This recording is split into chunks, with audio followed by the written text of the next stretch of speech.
What is the slope of the line represented by the equation 7x minus 3y equals 5? This here is a problem written in standard form.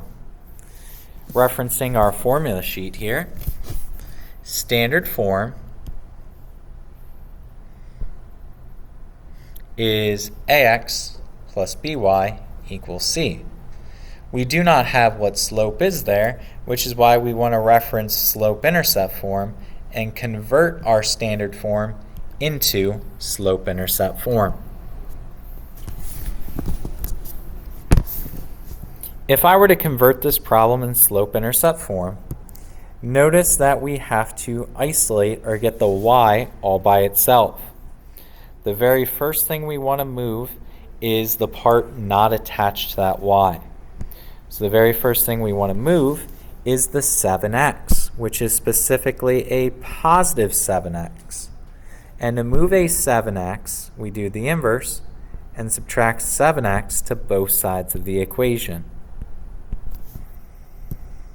Slope-intercept form goes mx plus b, so I don't want to do 5 minus 7x. I'm actually going to rearrange that there.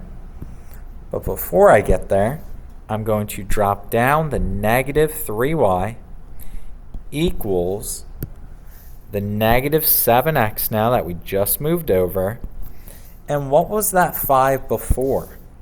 It's just a 5, which means it's a positive 5, which means I can put plus 5 next to the negative 7x. Then we have to get rid of the negative 3 that is attached to that y. In order to separate a number from a variable, we want to divide it here. I'm going to divide everything in the problem by negative 3.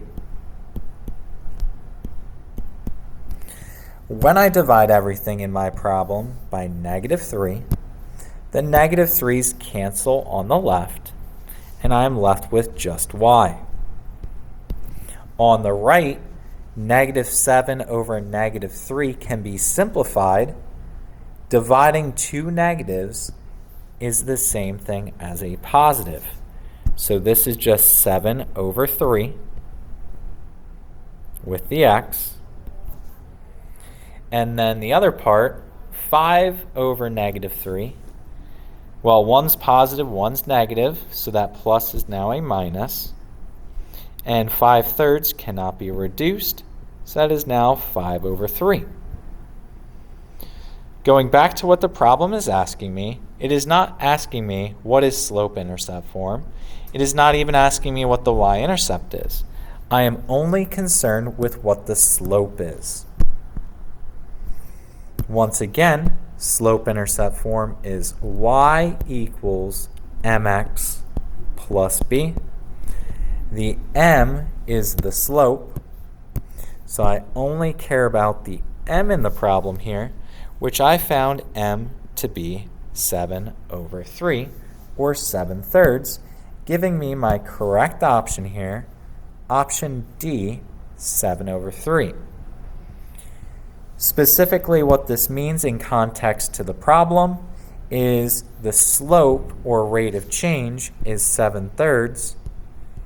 I'm going up 7 and right 3, or down 7 and left 3.